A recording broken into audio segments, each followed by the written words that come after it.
Good evening, and thank you for attending. My name is Leslie Kane, and I'll be the moderator for this evening's debate. Before we begin, please silence all phones and electronic devices. Additionally, please refrain from any interruptions to the debate as it is being recorded for on-demand viewing and post-captioning services. The Citizens Clean Elections Commission is the sponsor for this evening's event. The Clean Elections Act is a campaign finance reform and public education measure initiated by Arizona citizens and passed by voters in 1998.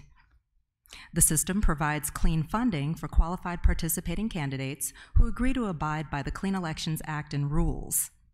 These include contribution and spending limits, foregoing special interest money, and participating in commission debates. We encourage audience questions, so please utilize the note card given to you when you entered the room and hold it up. Our volunteers will pick up the cards and deliver them to me. If you need additional cards, just raise your hand. If you have a question for a specific candidate, please include the candidate's name on the note card. It will be considered during the second half of the debate. We screen questions for clarity, to eliminate duplications, speeches, or personal attacks on candidates. The debate is scheduled for up to 90 minutes. So we may not get to all audience questions, but we will do our best. Tonight's debate includes 1-minute opening statements. The first half of the debate begins with 2 minutes to each candidate to answer the same question. After all candidates have responded to the question, the first responding candidate will be given an additional 30 seconds. We will rotate which candidate responds first. The second half will allow a different question per candidate with 1 minute to answer. And finally, 1-minute closing statements.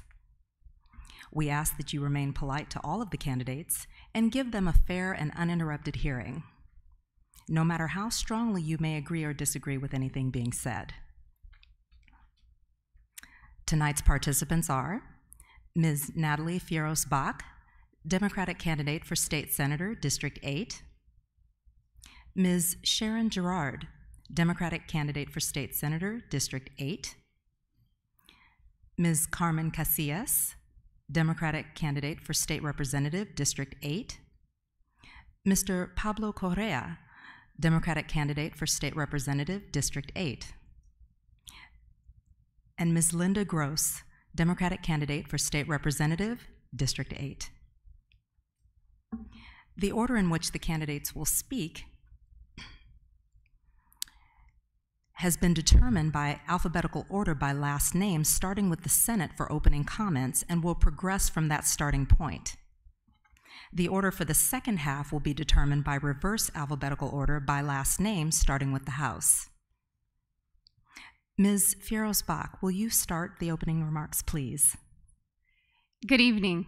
Thank you to everyone for being here. Thank you to Clean Elections and Leslie for moderating, and to my fellow colleagues who thought it was important enough to be here tonight. My name is Natalie Fierros-Bach. I am a fourth-generation Arizonan, and I have lived here in the district for 14 years. I am a former teacher in the Florence Unified School District, where I taught 4th grade and middle school drama. And I am raising 3 young daughters in the district with my husband, Jim, who is also an educator at FUSD. I have spent the last year organizing and training volunteers as the chair of LD8 Democrats. And during that time, I've been able to connect and create relationships with people from around the district. I have seen the power and change that can be created when people connect within their communities. And this is an exciting time because it is the year that everyday citizens step up and fill the void of leadership we are currently experiencing. I would be humbled and honored to bring my leadership abilities to the State Senate and represent Legislative District 8. Thank you. Ms. Girard? Thank you very much. My name is Sharon Girard, and I'm running for State Senate in this district. A little bit about me: I'm the proud mother of a grown daughter who's marketing executive and a public school graduate as well as myself. But the reason why I'm running is that this is a very important time and we need change. We need leadership. Now, I have a history of being a leader and I have a history of being a service person. Service has always been very important to me since I was 13 years old and started as a candy striper.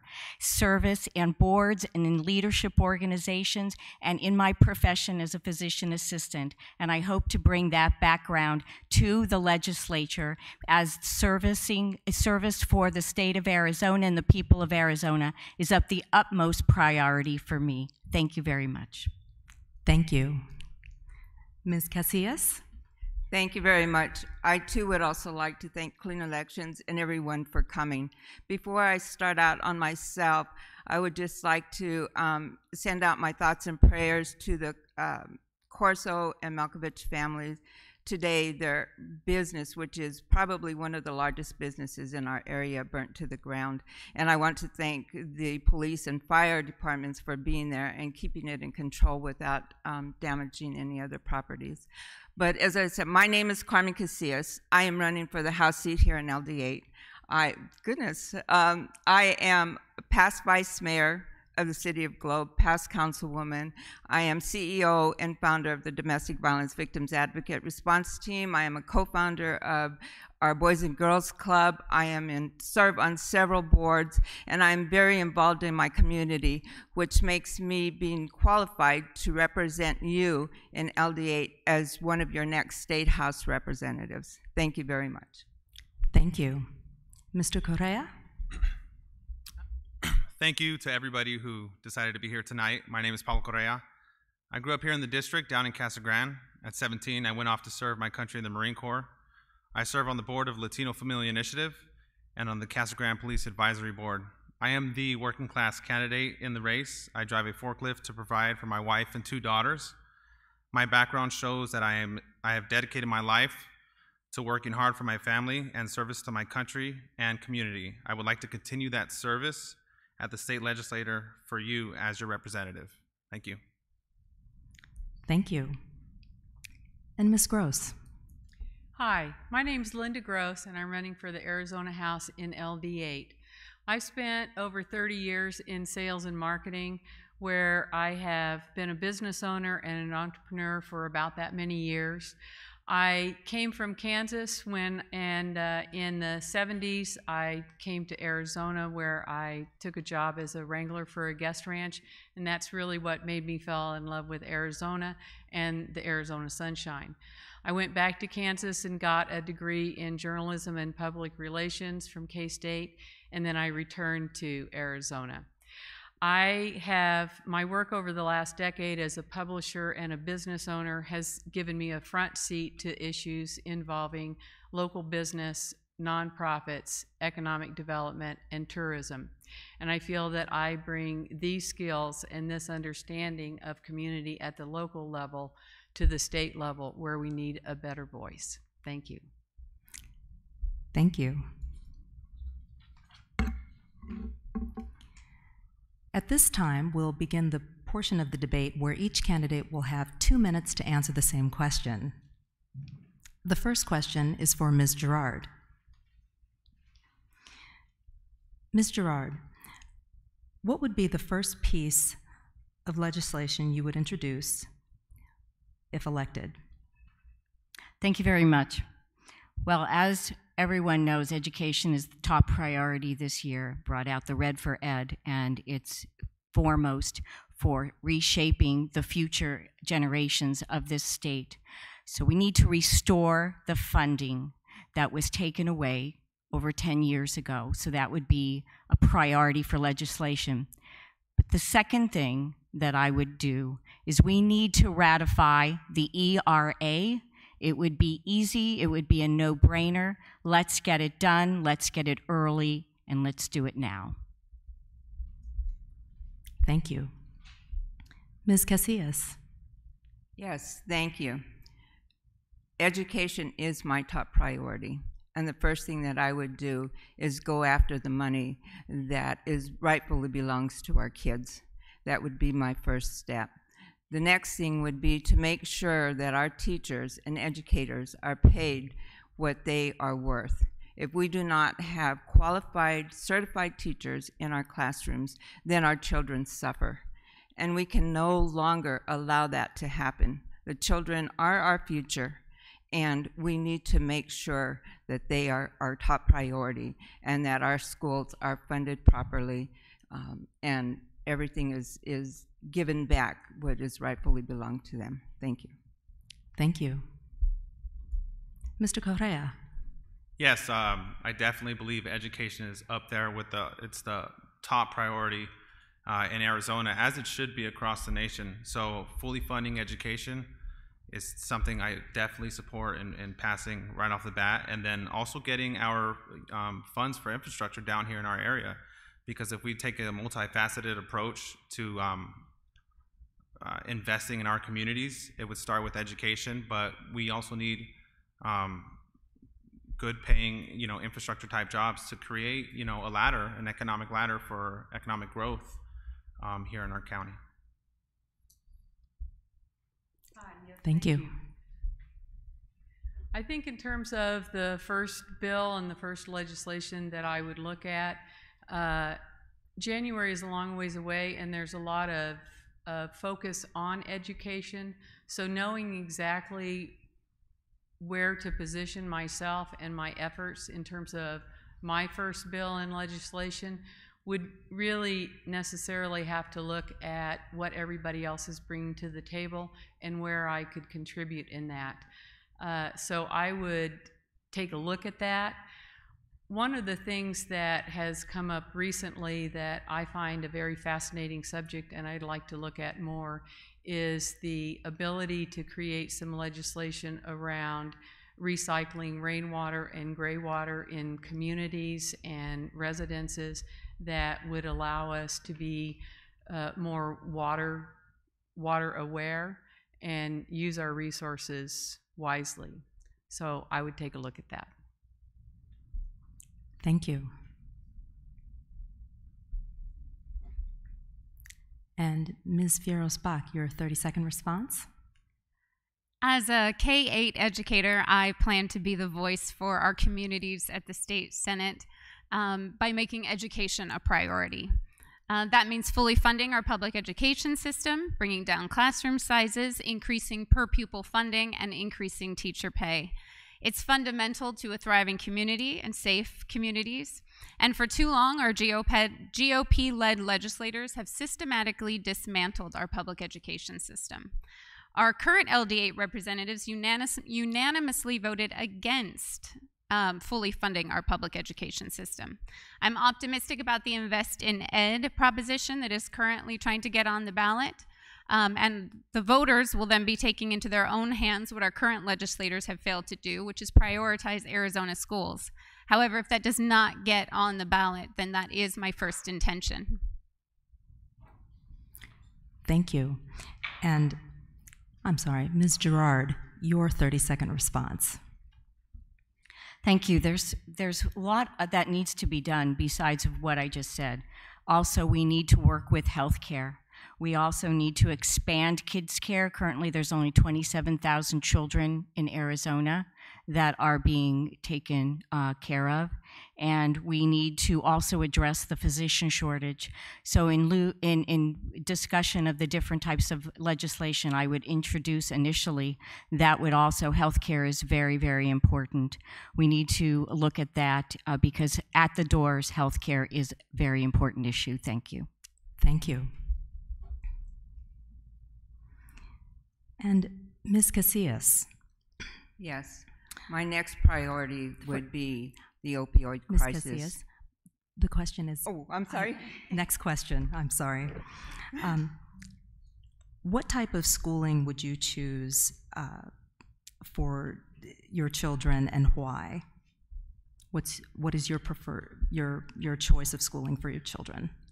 My preferred schooling would be public schools.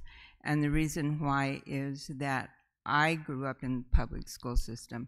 My entire family has grown up in the public school system. And with that, we have learned to we had learned socialization. We have learned how to work with others to make things happen. I am very proud to be a graduate of our public schools, and the way that I look at it is that we have the best teachers in our public schools. They have to be certified to teach us, to teach our kids. And so that is where I would prefer to be, is in public schools. Thank you. Mr. Correa? I would actually, my 4-year-old turns 5 on her first day of kindergarten, so this is very near and dear to my heart. And definitely public schools is my first choice right there in my neighborhood, but I don't begrudge anybody in this current atmosphere that we have with education looking at other options. It just cannot come on the back of public education. When you come from communities that I come from very poor communities, the way I was raised, if folks rise up and want to be successful and they choose another path for their child, that should be up to the individual. Again, not on the backs of public education. Thank you. Ms. Gross? Yes, I think public education has been the foundation of what has made this country great, because it's about providing access to good education for all the kids, no matter what their zip code is or their privilege allows.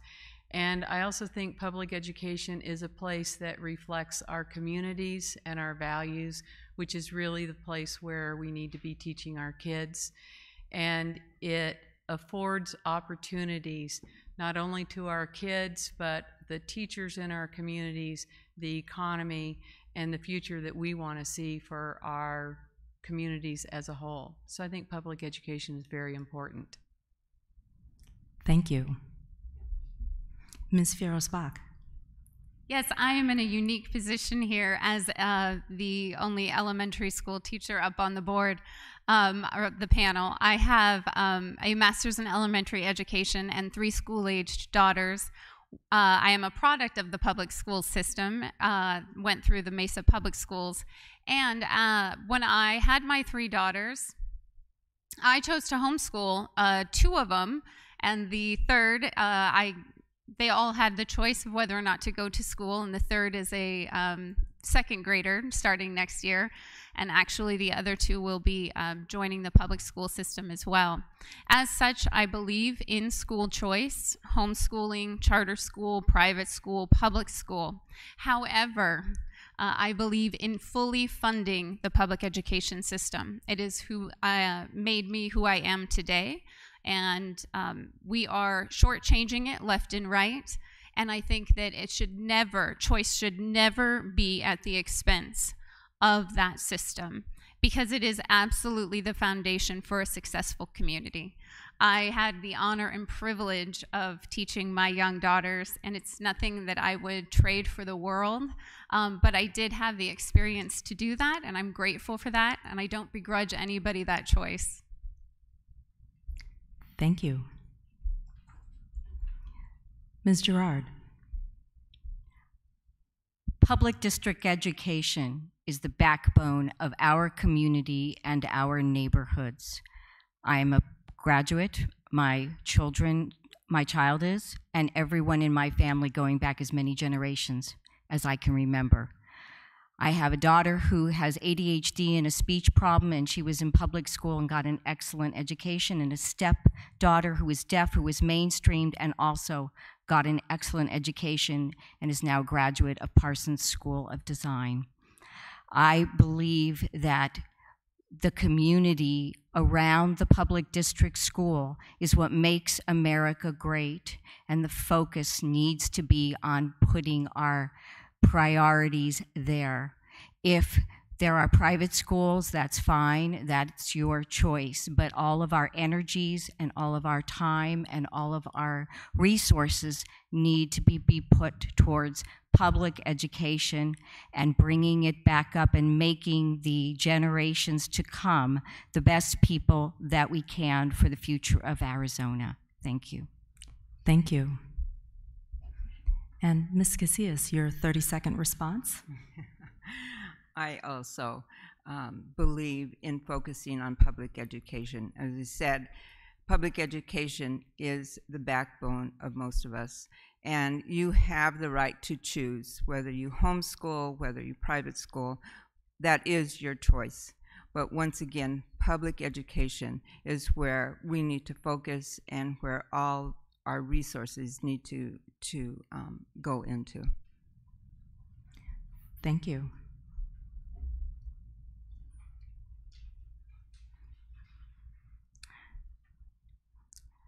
This next question is for Mr. Correa. How will you work with other legislators across the aisle, if elected? The same way I work with other Marines and other forklift drivers that I work with every day. When you get down to the nitty-gritty, people just want to get the job done. When you're working a 15-hour shift, nobody cares, what your opinions on this and that. They just want to, get the mission accomplished, and that's the same when I was in the Marine Corps. It's the same now as working class folks. We have a special chance here in Arizona to have more negotiating power down at the state capitol with all of the hardworking young Democrats that are out there trying to change the state. And I'd be willing to work for solutions, for the neighborhoods that I grew up in. I grew up here in the district, and we have to reach across the aisle. We have to put our differences aside, and we have to look for common sense solutions to the kitchen table issues that keep us all up at night. So I think just putting our heads down, doing the work, and reaching across the aisle is the way I'd approach that. Thank you. Thank you. Ms. Gross. I think one of the issues that has concerned me at the state legislature level is the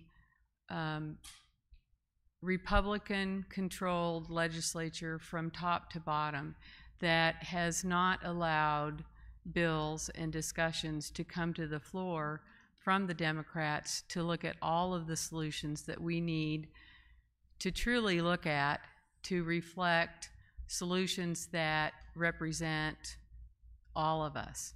And so when it comes to working across the aisle, I am ready and willing to sit down at the table with anyone and talk about and debate ideas and solutions.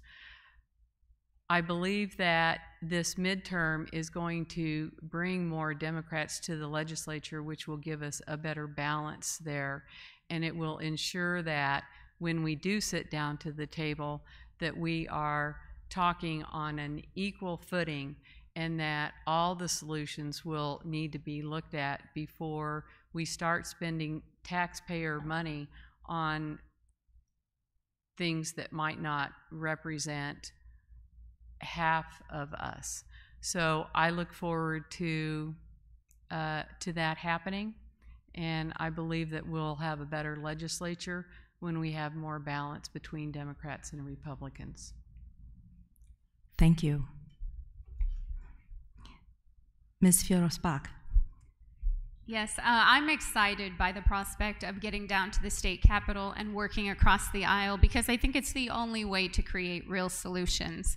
I think it's been missing from our democratic process for a while now, and it's the only way that we create win-win solutions. And when we miss that opportunity, it is the middle class and working class that usually bears the brunt of that problem. So I'm excited to bring my skills, my interpersonal skills, down to the state capitol, because I think, number one, we need to be willing to listen. Not one party has a single monopoly on good ideas. And I think that if we are willing to listen and compromise and talk to each other instead of entrenching ourselves in ideology, that's when we come up with solutions that benefit all of us. As a state senator from LD8, I would be working to represent all my constituents, not just Democrats, not just Republicans, but Arizonans. And I think that that's the goal for all of us. Thank you. Ms. Gerard. I have a unique experience because I worked for 30 years as a collaborative provider. That's what we call ourselves, physician assistants. We collaborate, whether it's in the emergency room as a team working in medicine, or whether it's in boards, on boards where I've worked for the arts, and I've also worked for many, many community projects, developing women's health conferences around the country. We all need to collaborate and work together to get things done. But what do you see in the legislature, and we also in Washington, when you have one party in power? They don't need to work with us. So that's why we have such a unique experience and a chance and an opportunity this time, because we need 2 seats to tie and 3 to be the majority in the state Senate. And then we will have to be talked to, and we will have to be worked with. That is why this is a key district, and that is why this is such a key election. Thank you very much. Thank you. Ms. Casillas.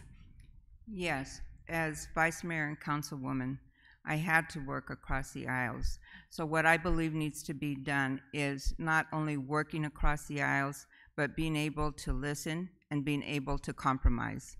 Because I believe that whether you're Republican, Libertarian, Democrat, whatever party you belong to or whoever you are, has great ideas. And we need to be able to work together and bring everyone's ideas to the table so that it works for everyone and not just for a certain few. I believe that we need to be able to be able to understand where other people are coming from, because many times we don't understand their passion, we don't understand their background or why they're bringing their information to the table. So we need to be able to listen and hear what they are saying and to take that into consideration as we're prioritizing and moving forward for the citizens of Arizona, and especially for the constituents in LD8. Thank you. And Mr. Correa, your 30-second response?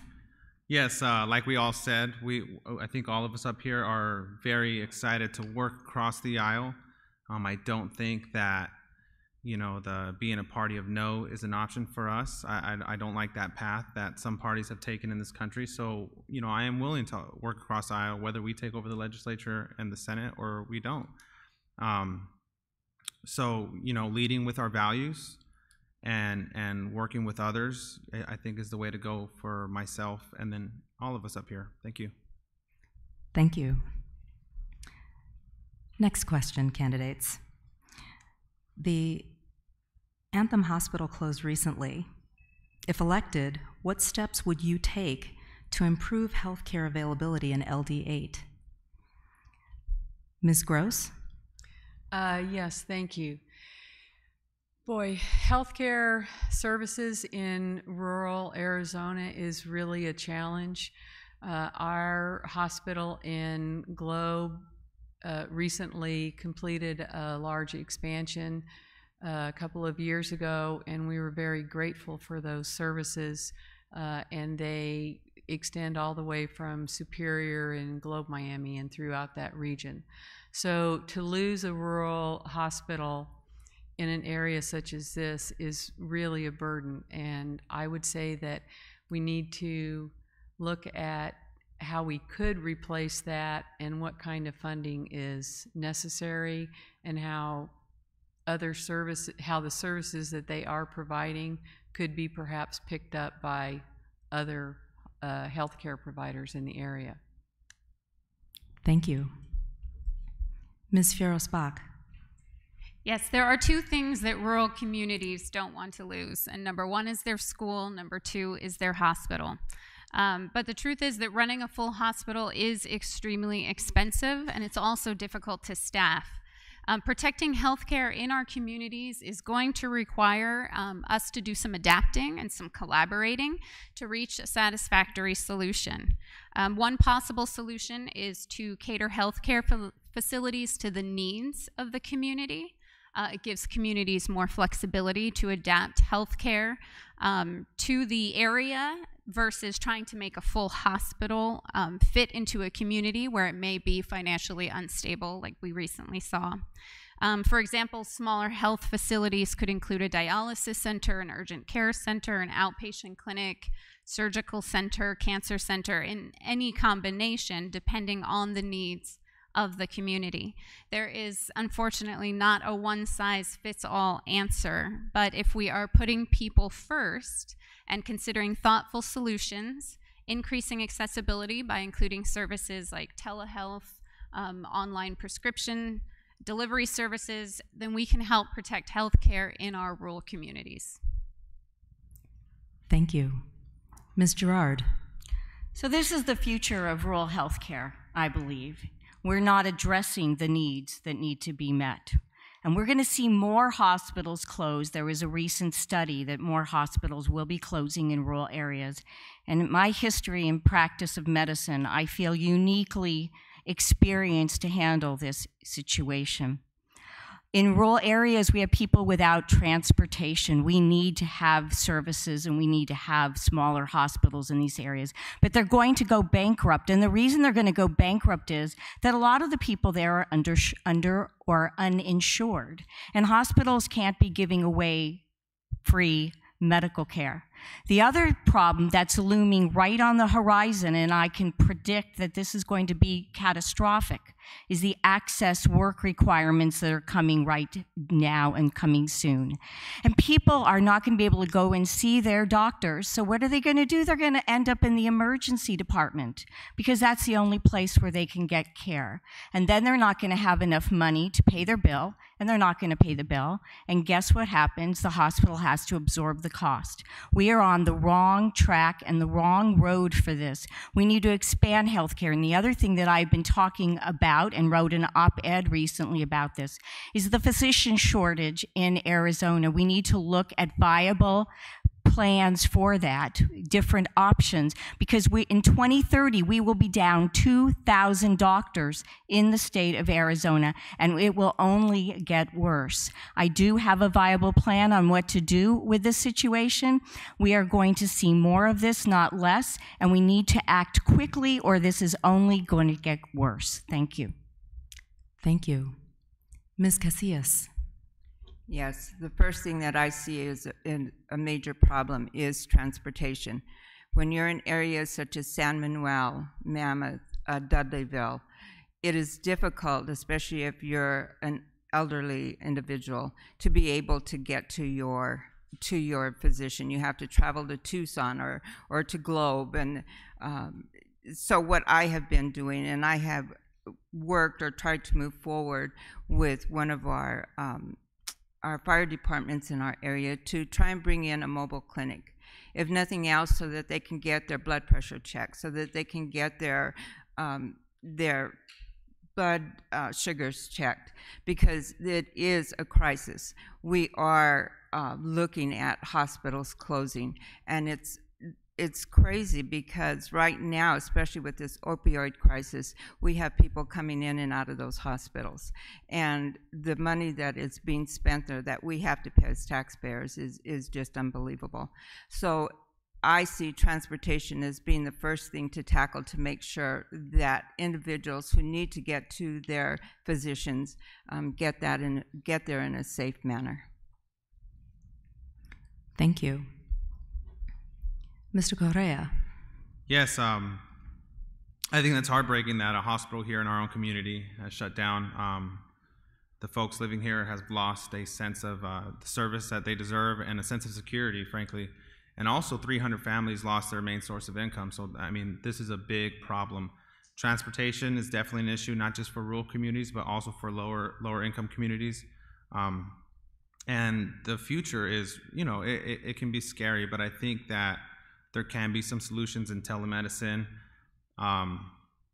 And, you know, it's the inability for our legislators to have seen this looming crisis come when there are so many studies on the difficulties rural hospitals face, not just in Arizona, but in the country in general. So there has to be a more tailored approach in the future towards rural communities. And like I said, it's heartbreaking for those families as well. I mean, that's 300 jobs. With transportation, especially in San Manuel, Kearney, and all our rural areas, we need safe transportation to rural hospitals, and that means infrastructure. That you cannot have, you know, folks trying to go back and forth from dialysis or even emergency medical care on some of the roads that are out there. It's a huge hazard. So I think a tailored approach to rural healthcare is definitely needed here in Arizona. Thank you. And Ms. Gross, your 30-second response? Yes, I would just add that the looming work requirement that was talked about is really an issue for rural areas and Native American tribes, because the opportunities for work and the ability to get to work are just not there. And so we shouldn't be looking at punitive measures in delivering health care to people, and we really need to take a look at that. Thank you. Thank you. And next question for the candidates. What would you do to fight voter suppression? Ms. Fierro-Spack. Yes, I have touched a couple of times on, democracy and the importance of getting involved so far tonight.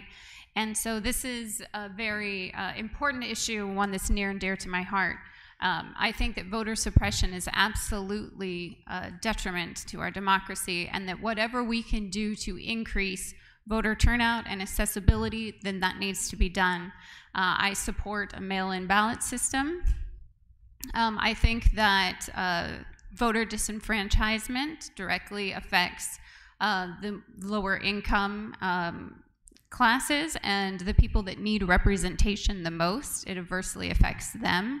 I think that it is systematically done to silence them, and whatever we can do at the state Senate needs to be done immediately so that we can have proper representation and true democratic representation for all. Thank you. Ms. Gerard. The first thing that we need to do is discontinue interstate cross-check, which is a way to push people off the rolls. And that is very, very important. And also, we should not require IDs at the polls. We have this obsession in the state, I think, of identifying people.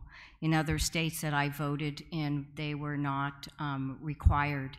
And I don't believe that people are running en masse to vote. We have the opposite problem. Usually people don't vote. So I don't believe that we need that. The other thing is that I would like to look to, when I get into the legislature, of automatically registering people when they turn 18 in the state. Other states have looked towards that. I mean, it just should be automatic. And the other thing that we should do is have same-day registration, which keeps people away from the polls. So there's a lot that we can do that we aren't doing. And it seems to me that it's a concerted effort to keep people away. You know, we know that if there's a lot of people voting, it's usually for Democrats, and we have lower turnout, and it's good for Republicans. So let's get the turnout high. Let's make it as easy as possible, because I believe that voting is not just a right, but an obligation. When I talk to people at the doors and they tell me they're not going to vote, especially women who fought for that right, especially people of other races who couldn't vote until recently, this is how our country is going to come back from this problems, and we need to encourage voting by doing the steps that I just discussed and not discourage it. Thank you. Thank you. Ms. Casillas. One of the first things that I would look at would be to expand the voting sites. They have shrunk.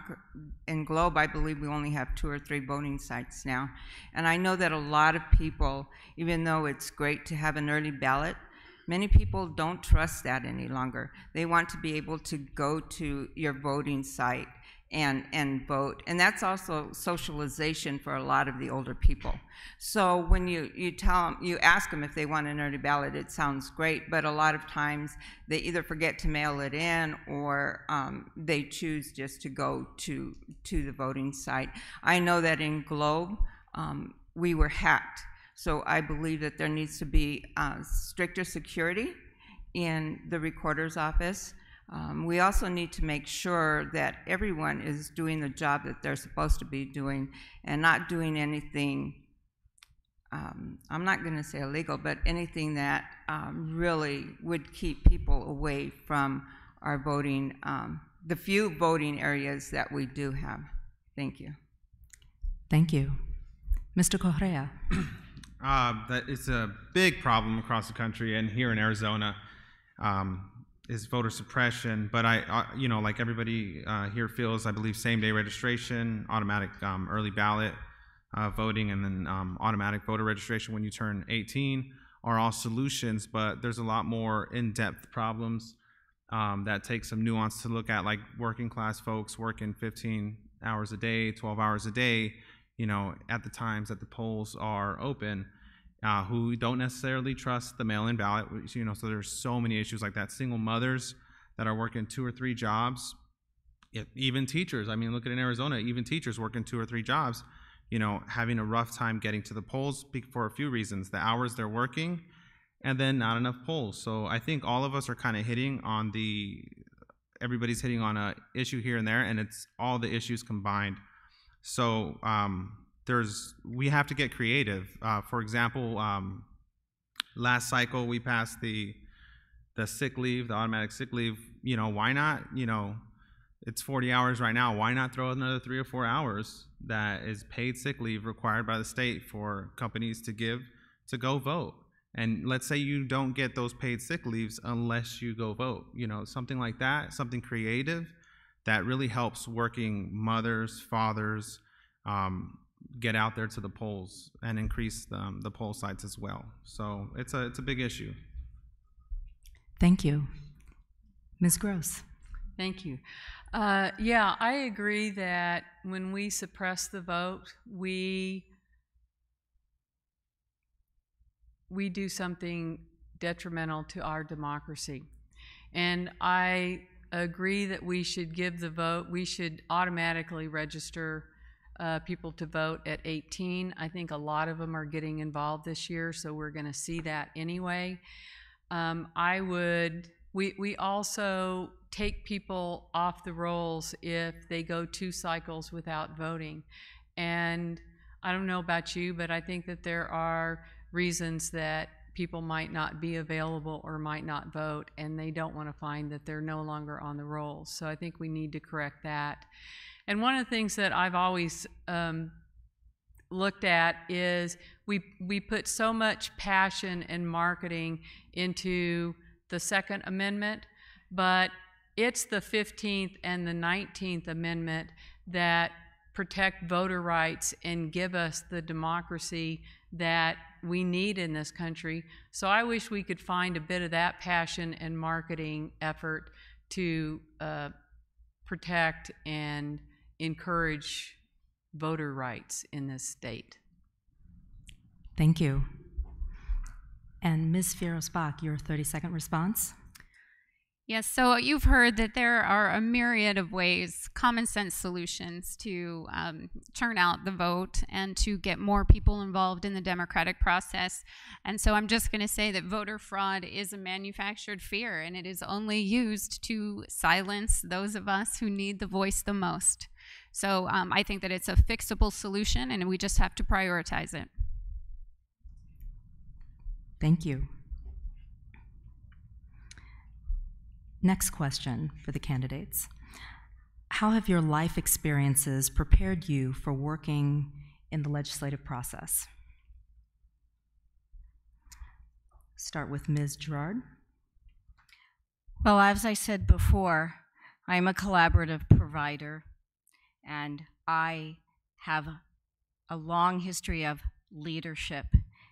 That life experience of working with diverse groups, diverse situations, and developing programs in the community made me and has given me so much to offer in the legislature. I have always been dedicated to serving the community and always worked to have groups around me and motivate a team to get things done. whether it's been developing a women's health conference from scratch or working on as the vice president of the board of the New Mexico Ballet Company to bring them up from being almost bankrupt to having the best year they had. Working in the community to develop programs for teenage pregnant or parenting moms, and working as a healthcare provider and uniquely understanding all of the issues that are important to people's daily life, whether it's, and it's, I like to say it's from womb to tomb. It's from the youngest child to the oldest adult. And so those life experiences have molded me into the person I am today. And I am very grateful, and I know that I can reach across the aisle and I can get things done because I have a background of getting things done, proven experience, and I will bring that into the state legislature. Yes. Thank you. Ms. Casillas. Yes, I am very blessed because I had parents who taught my brothers and sisters that we always had to give back. My parents raised over probably 135 foster children that went through their homes, many of them aged out there. So with that, we learned to give back to the community. I have a brother that is a deputy sheriff, a brother that is in the fire department, myself that is always involved in community organizations and community groups, always teaching us to fight for the rights of others, never to sit back and never to just say it's okay for whatever's happening. So because of that, each thing that has happened in our lives, either with one of the foster children or as a CASA worker or as a domestic violence victims advocate, that has brought me here. So I have learned to fight for the rights of others. I am ready and willing to fight for the rights of our constituents in LD8, and I believe that I have that passion and that consideration and that knowledge as to what many, not just adults, but what many children go through. So once again, I'm extremely blessed that my parents brought us up to give back to our communities, and to give back is by giving of ourselves. Thank you. Mr. Correa. Yes. I actually love this question because it's probably the most important one that will be asked tonight. There's no handbook on how to be a legislator. There's no handbook on how to serve in your local government, your state government, even your U.S. government. What you take with you are your values and your life experience. The folks up there, they have the life experience they've gone through, and clearly it's not the same as everybody sitting here because we are clearly not satisfied with what's going on. So, growing up here in the district, middle class, working poor, for my whole life and serving in the Marine Corps, learning how to work across the aisle with folks in the Marine Corps and sitting down, not as a panel discussion to find out what workers are going through, but sitting down with them at break, at lunch, every day that I go to work, and understanding what they're going through. I take all those experiences that I've gone through and that I've picked up over my life, and we take them down to the state level to show that we have everybody here, we have your back. And that's what it takes. And when you realize that running for office, that you don't have to, own a business, you don't have to have, a lot of money, and you just really need to adapt whatever you've learned in your life, whatever you've gone through, and take those values you've learned from that, take it up to the State House and look out for your people, the people you're representing. So I really love that question. It just shows that, if you're willing to put your mind to it and work hard, you can really legislate to help people. So thank you. Thank you. I also love this question, and it brings me back to some work that I did with a consultant many years ago when I ran a business. And they said that the most successful businesses who owns businesses, the entrepreneurial mind. It starts at the top with a vision of what can be so that you can energize and excite people around a vision and a goal.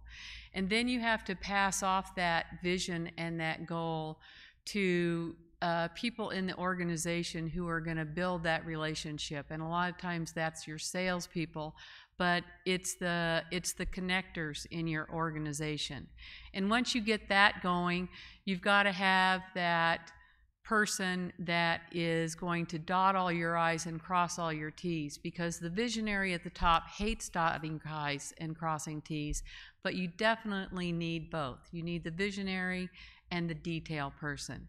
And then once you have all that great vision energy going in the marketplace and you've dotted your I's and crossed your T's, then you need the bean counters who say, are you making money? Is this working?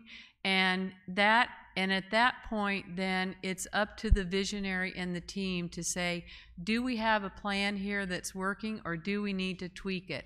And I'll tell you, in business, as in anything, you always have to tweak it. You never get it right. You always have to improve. So I think this is something that is true in business, and it's true at the legislature, and I would look forward to bringing that. Thank you. Thank you. Ms. Firos-Bach. Yes, this goes back to what I said in my opening statement about everyday citizens getting involved. And it's true what Mr. Correa said, that there is no rule book. There is nothing that tells you this is how you go be a legislator. What you're really bringing to the job is your values. Who are you as a person? A senator is a job, but who are you?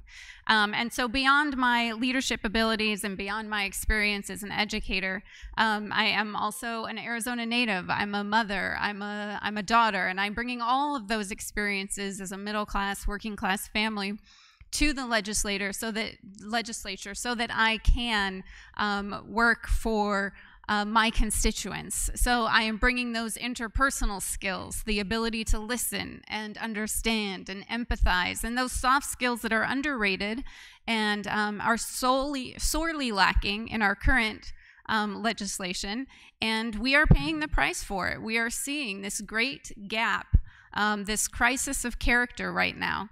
And so really, I think that what needs to happen is that everyday citizens, good people who are looking out for each other, are getting involved. Those neighborhoods, those neighborhood leaders, those thought leaders. And so that's what I will be bringing to the legislature. So thank you. Thank you. Ms. Gerard? I just want to say, Linda, that when you said that, the vision and experience to have a goal and seeing it through is basically the tagline of my life.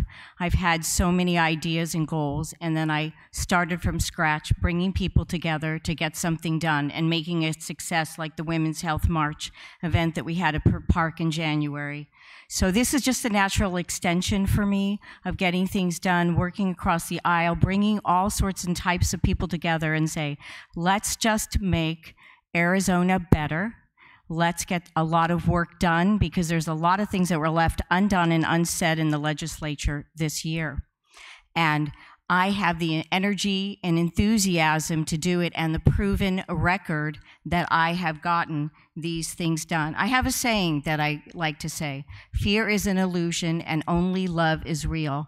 And I basically have no fear. I will go out there and I will seek and I will work hard. So there I am, and you can look on my website to see what my background is. It's very extensive, but everything that I have done in my life, I feel, has led me to this point, and I am extremely excited and energized and ready to work hard, because I'm not done yet, and I'm ready to serve. Thank you very much. Thank you.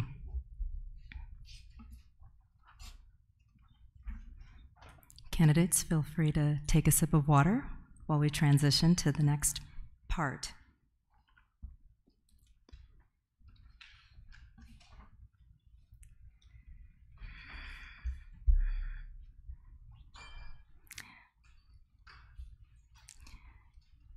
And at this time, We will transition to the second part of the debate, where each candidate will receive a separate question with 1 minute to respond. Remember, you may still submit questions via note cards and direct them to specific candidates. The first question is for Ms. Gross.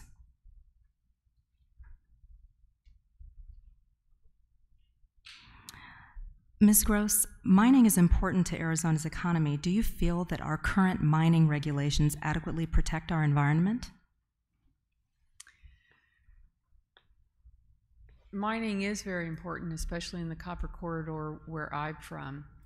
And there's a lot of people at the table that are working at making sure that the regulations and the safety measures are being followed. There is an ongoing concern about the impact of mining on our environment and our water supply and our communities at large. And I think it's critical that we not take our eye off the ball in terms of the processes that ensure that these things will have a minimum impact on our communities that live there. Thank you. And Mr. Correa,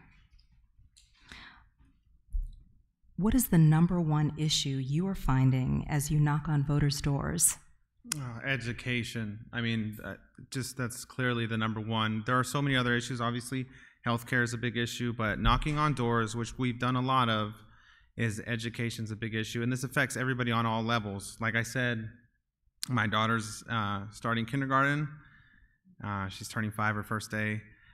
And it affects me as a young family, myself and my wife as a young family, and it affects, retired folks when we knock on their door. They're concerned, for their grandbabies, you know what I mean? And we love our families so much. So education creates, safe communities. It's the backbone of, our country. And that's definitely knocking on doors, the #1 issue.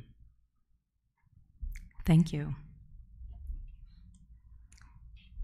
And Ms. Casillas, what is your stance on higher education funding? Oh, absolutely. I believe that we should fund higher education. That is the only way that our children are going to be able to vie for jobs in the worldwide market. I believe that we need to make it affordable, and we need to make sure that everyone who wants, or as I should say, everyone that wants to get a better job, to get higher education, they should be able to reach out across the aisles and be able to get that. But I absolutely support higher education and making sure that it's funded and affordable for everyone. Thank you. Ms. Gerard, how do you plan to capture young voters in this district? I think they're already captured. They're already excited with the March for Our Lives. In this district, it's very interesting. Over 50% of the voters in this district are over the age of 50. And we have a much smaller percentage in this district of young voters, or young people, that they're not even voters.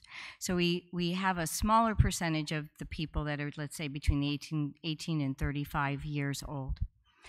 I loved my teenage patients when I was working. That's my favorite group. And I had the largest teen pregnancy practiced in the county. And so I love to work with them. And so we have volunteers on our campaign that are young people, and we've been reaching out to young people. We've been getting volunteers at the door when we see young people, and we need to continue. When school goes back into session, we'll start going to the schools again. Thank you. Thank you. Ms. Fierros-Bach, why did you opt to run traditionally? I decided to run traditional because I am running to win the general election, where I will be running against an incumbent who, despite prioritizing a party agenda over representing his constituents, still has name recognition and still has money. So personally, I think that the amount of money that is spent on campaigns is outrageous, and it is hands down one of the biggest threats currently facing our democracy. But that's one of the many reasons that winning this seat is so important this year. So I'm running traditional so that I can win this seat and change the rules of the game. Thank you. Ms. Gross, which committees would you like to serve on in the state legislature? Well, I would like to serve on transportation. I think that the infrastructure and the transportation issues throughout LD8, because it's so large and it serves so many rural communities, is critical to the district and the overall integration with the state. And I think there's some exciting things happening there. Thank you. Mr. Correa, are you concerned about climate change? And if so, what do you think the Arizona legislature can do to deal with the adverse effects? I'm absolutely concerned about climate change at the legislature.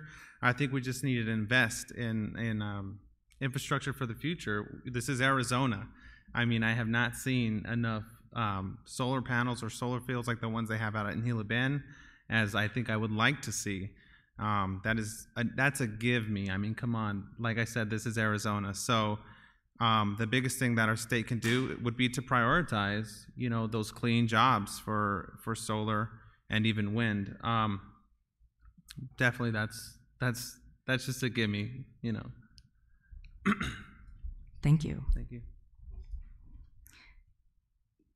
Ms. Casillas, what can the state do to attract more jobs and new industries?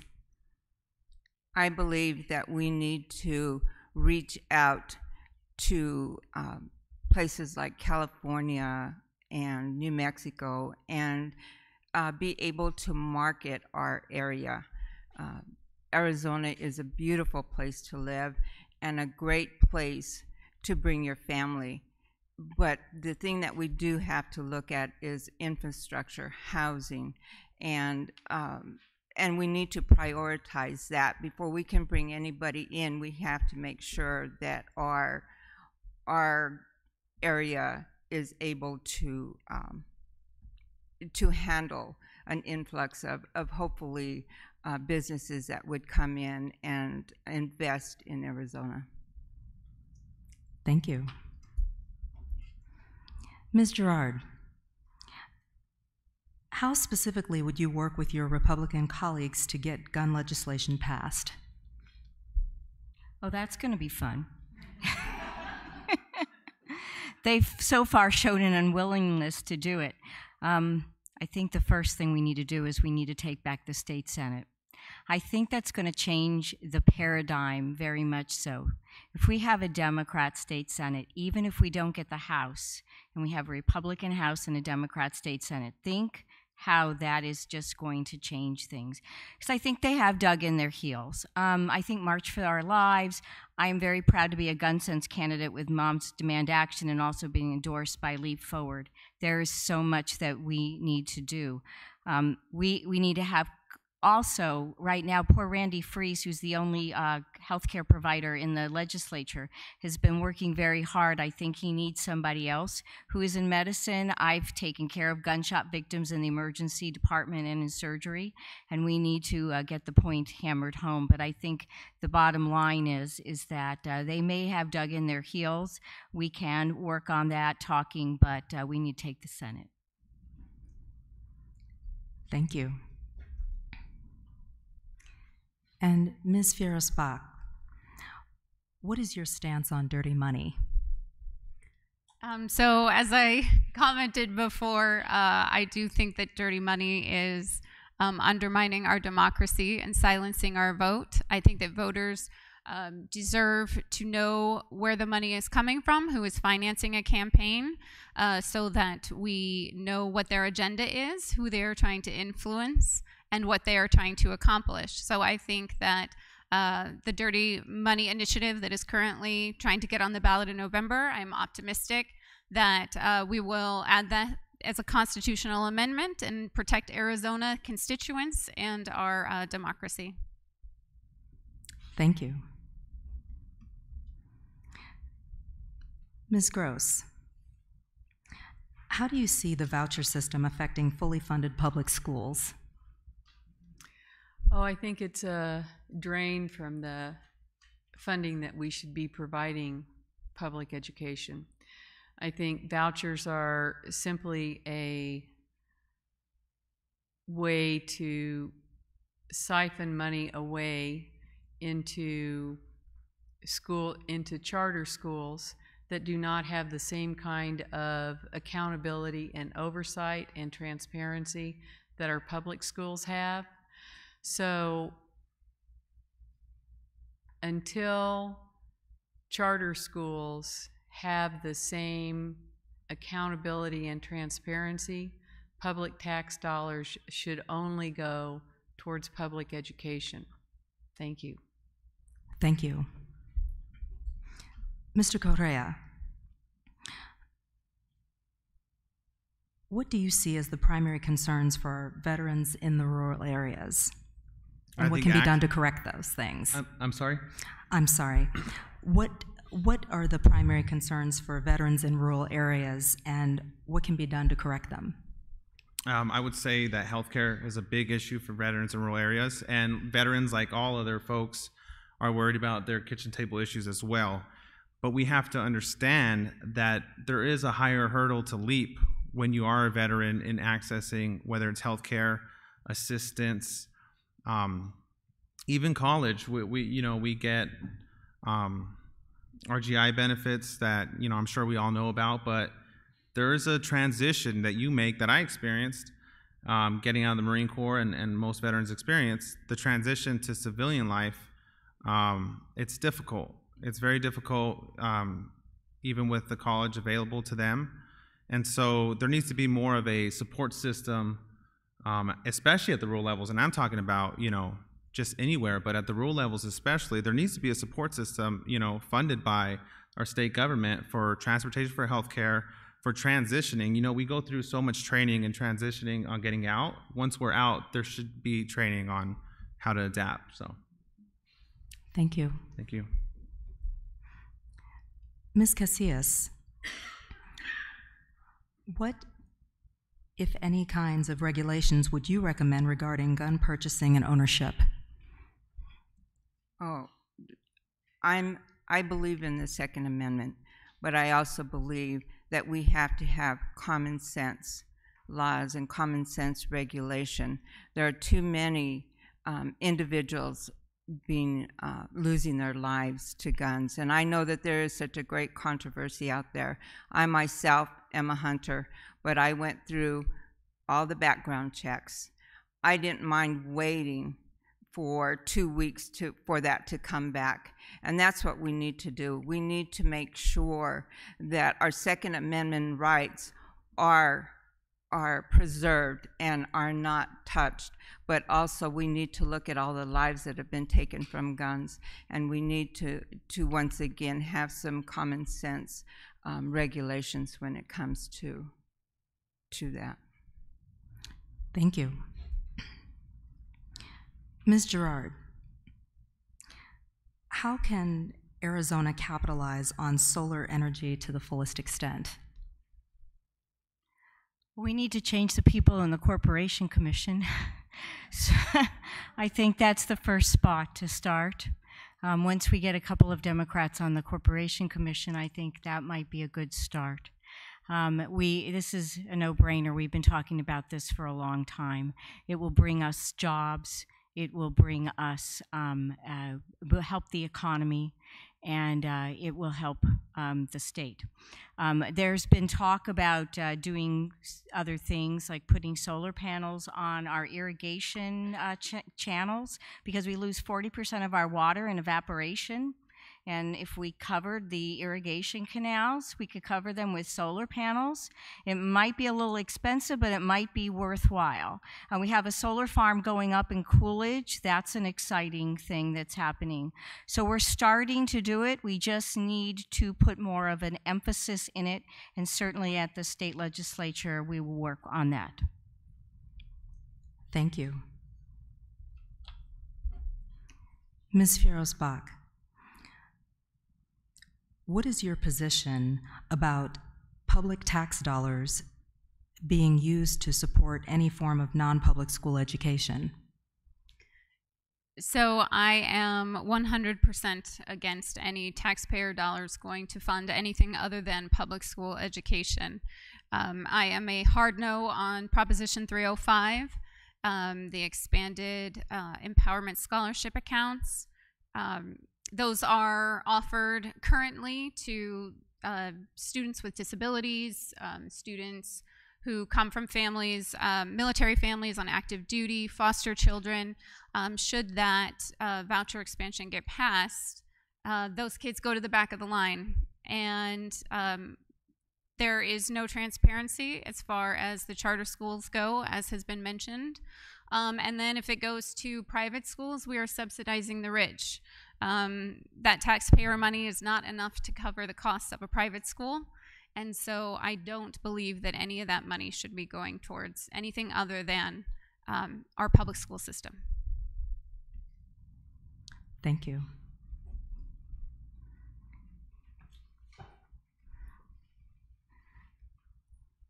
Ms. Gross, how can legislature protect water rights?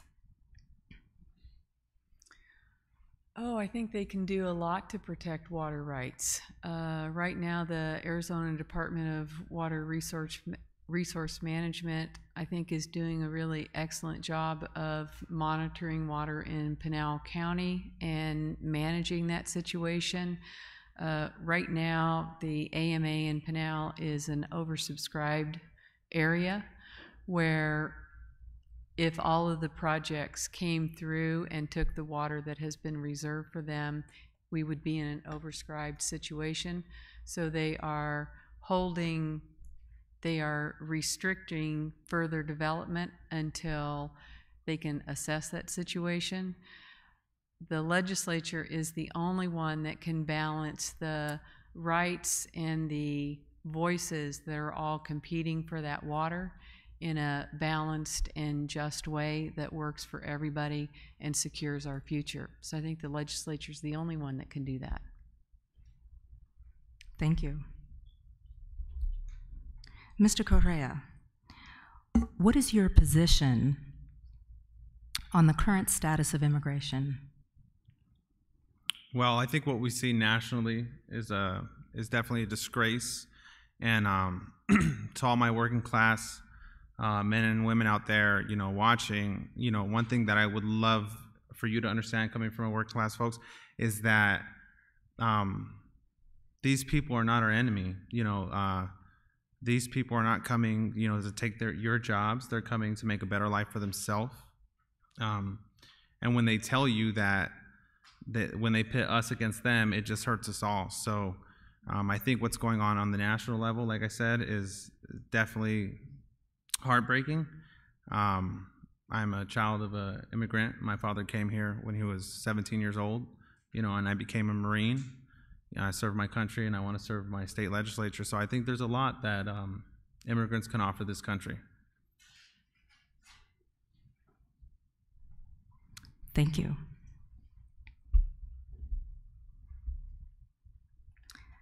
Ms. Casillas, how do you propose reducing opioid abuse in our state? Oh, that's one of my favorites. I believe that in order to reduce opioid use, we need education. We need to provide our children with a higher level of education. And I know that in our area in Globe Miami, there's little to nothing for our youth to become involved in. So we have 19, 20, 21-year-olds that are looking at going to prison for 8 to 11 years due to the drug. And so what we need to do is we need to get out there and we need to fund programs that will help them get through this. We need to educate instead of incarcerate. And many of our kids' lives are being destroyed because of the opiates.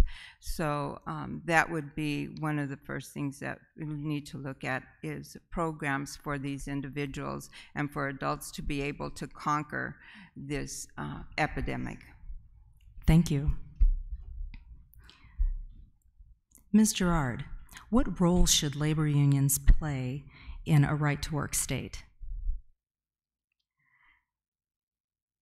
It's a very sad day because I think there was a recent Supreme Court ruling about labor unions and dues, and I have a strong feeling about the unions which made our country great. My great uncle was a union icon, president of the International Lady Garment Workers Union. He came over as a refugee from Russia and drove the communists out of the unions. And when he died, 2,500 people walked by his casket. Unions are important and we need to support them. I'm proud to be endorsed by unions, and I'm proud to say that we have gotten this great country and all of our benefits from unions, and we need to change that this is not a right from a right to work state, which I call a right to fire state, back to a state where unions are supported and respected. And that's going to take some work in the legislature, but I am ready to tackle that. Thank you. And Ms. Fierros-Bach, what is your position about the legalization of recreational marijuana? So nearly 2 decades ago, we were ready to pass a voter initiative to legalize medical marijuana before the legislature undid that. And then we saw that it ended up passing. And now Proposition 205 with the it just narrowly not passing. I think that Arizonans are ready to have this conversation. I think that they see it as a potential revenue source, and I am 100% willing to consider it as that with regulation. Thank you.